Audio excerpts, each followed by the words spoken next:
ಹಳೇದೊಂದು notification ಆಗಿತ್ತು 13,000 teachers. ಅದರೊಳಗೆ ನಾವು ಬಂದ್ಮೇಲೆ ಸುಪ್ರೀಂ ಕೋರ್ಟ್ ಅಲ್ಲಿ ಕೇಸ್ ನಡೀತಾ ಇತ್ತು. ಅದನ್ನ ಕೇವಲ ಒಂದು 10 ತಿಂಗಳಲ್ಲೇ ಒಳ್ಳೊಳ್ಳೆ ಲಾಯರ್ಸ್ನೆಲ್ಲ ಇಟ್ಟು, ಈಗ ನಮಗೂ ಟೀಚರ್ಸ್ ಬೇಕಾಗಿತ್ತು, ಕುತ್ಕೊಂಡು ಫೈಟ್ ಮಾಡಿ ಒಂದ್ ಹಂತಕ್ಕೆ ತಗೊಂಡ್ ಬಂದ್ವಿ. ಬಟ್ ಇವ್ರದಲ್ಲಿ ಏನು ಅಂದ್ರೆ ಕೆಲವ್ದು ಹಾಕಿರ್ಲಿಲ್ಲ. ಈ ಹಸ್ಬೆಂಡ್ ಇನ್ಕಮ್ ಇಲ್ಲ ತಂದೆಯವ್ರದ ಅಂತ ಹೇಳಿ ಒಂದು ಇಶ್ಯೂ ಇತ್ತು. ಅದಿವಾಗ ಸುಪ್ರೀಂ ಕೋರ್ಟ್ ಅವರು ಇಲ್ಲ, ಇದನ್ನ KT ಅಲ್ಲೇ ನೀವು ತೀರ್ಮಾನ ಮಾಡ್ಕೊಳ್ಳಿ ಅಂದ್ರು. KT ಅಲ್ಲಿ ಈಗ ಇವ್ರ ಪರವಾಗಿ ಆಗಿದೆ. ಸೊ ಇದು ಕಲಬುರಗಿ ಡಿವಿಷನ್ ಮಾತ್ರ. ಮತ್ತೆ ಇನ್ ಬೇರೆದೆಲ್ಲ ಕೇಸ್ ಇದೆ. ಸೊ ನಿನ್ನೆ ನನಗೆ ಡೀಟೇಲ್ಸ್ ಕೊಟ್ಟ ಮೇಲೆ ನಿನ್ನೆನೆ ಹೇಳಿದೀನಿ, ಲಾ ಡಿಪಾರ್ಟ್ಮೆಂಟ್ ಇಂದ ಒಂದು ಒಪಿನಿಯನ್ ತಗೊಂಡು ನೀವು ಮಾಡ್ಬೋದು ಅಂತ ಹೇಳಿ ಅವ್ರು ಕೊಟ್ಬಿಟ್ಟ ಮಾಡ್ಬಿಡ್ತೀನಿ. ಬೇಕಂದ್ರೆ ಇನ್ನೊಂದು 400 ಜನರದ್ದು ಮಾತ್ರ ಇರೋದು, ಜಾಸ್ತಿ ಜನರದಲ್ಲ. ಅದೊಂದೇ ಬ್ಯಾಲೆನ್ಸ್ ಇರೋದು. ಅವಾಗೆಲ್ಲ ನಾನು ಪಟ್ ಅಂತ ಹೇಳಿ ಮಾಡ್ಬಿಟ್ಟೆ. ಷರತ್ತು ಬದ್ಧ ಅಂತ ಹೇಳಿ ಕೋರ್ಟಿಂದನೂ ಕೂಡ ಕೆಲವು ಡೀಟೇಲ್ಸ್ ತಗೊಂಡ್ ಮಾಡಿದೀನಿ. ಇವ್ರದೆಲ್ಲ ಕ್ಲಿಯರ್ ಆಗಿರೋದ್ರಿಂದ ಮಾಡ್ಕೊಡೋದಕ್ಕೆ ಏನ್ ತೊಂದರೆ ಇಲ್ಲ ಅಂತ ಹೇಳಿ ಭಾವಿಸ್ತೀನಿ. But I have to take law department. ಇದನ್ನು ಬೇರೆ ಯಾವ್ದು ಡಿಪಾರ್ಟ್ಮೆಂಟ್ ಎಲ್ಲ ಇಲ್ಲ. ಪಾಪ ತುಂಬಾ ಓದ್ಕೊಂಡಿರ್ತಾರೆ, 2-3 ವರ್ಷದಿಂದ ಈಗ ಓಡಾಡ್ತಾ ಇದ್ದಾರೆ. ಯಾಕಂದ್ರೆ 22 ನೋಟಿಫಿಕೇಶನ್ ಇದು, ಆಲ್ಮೋಸ್ಟ್ 4 ಇಯರ್ಸ್ ಅಲ್ಲ, ಎಲ್ಲರೂ ಇದ್ದಾರೆ. 4 ಇಯರ್ಸ್ ಆಯ್ತು.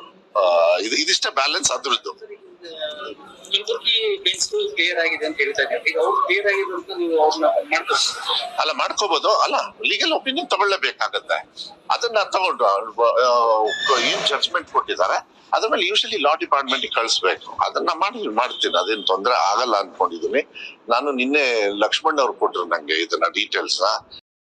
ಹಳೇದೊಂದು ನೋಟಿಫಿಕೇಶನ್ ಆಗಿತ್ತು 13,000 ಟೀಚರ್ಸ್.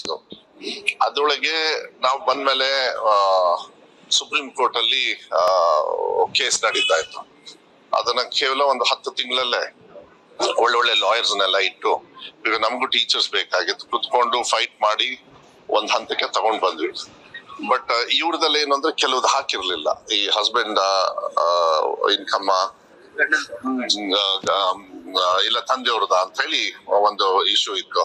ಅದಿವಾಗ ಸುಪ್ರೀಂ ಕೋರ್ಟ್ ಅವರು ಇಲ್ಲ, ಇದನ್ನ KT ಅಲ್ಲೇ ನೀವು ತೀರ್ಮಾನ ಮಾಡ್ಕೊಳ್ಳಿ ಅಂದ್ರು.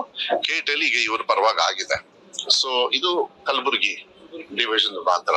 ಮತ್ತೆ ಇನ್ ಬೇರೆದೆಲ್ಲ ಕೇಸ್ ಇದೆ. ಸೊ ನಿನ್ನೆ ನನಗೆ ಡೀಟೇಲ್ಸ್ ಕೊಟ್ಟ ಮೇಲೆ ನಿನ್ನೆನೆ ಹೇಳಿದೀನಿ, ಲಾ ಡಿಪಾರ್ಟ್ಮೆಂಟ್ ಇಂದ ಒಂದು ಒಪಿನಿಯನ್ ತಗೊಂಡು ನೀವು ಮಾಡ್ಬೋದು ಅಂತ ಹೇಳಿ ಅವ್ರು ಕೊಟ್ಬಿಟ್ಟ ಮಾಡ್ಬಿಡ್ತೀನಿ. ಬೇಕಂದ್ರೆ ಇನ್ನೊಂದು 400 ಜನರದ್ದು ಮಾತ್ರ ಇರೋದು, ಜಾಸ್ತಿ ಜನರದಲ್ಲ. ಅದೊಂದೇ ಬ್ಯಾಲೆನ್ಸ್ ಇರೋದು. ಅವಾಗೆಲ್ಲ ನಾನು ಪಟ್ ಅಂತ ಹೇಳಿ ಮಾಡ್ಬಿಟ್ಟೆ. ಷರತ್ತು ಬದ್ಧ ಅಂತ ಹೇಳಿ ಕೋರ್ಟಿಂದನೂ ಕೂಡ ಕೆಲವು ಡೀಟೇಲ್ಸ್ ತಗೊಂಡ್ ಮಾಡಿದೀನಿ.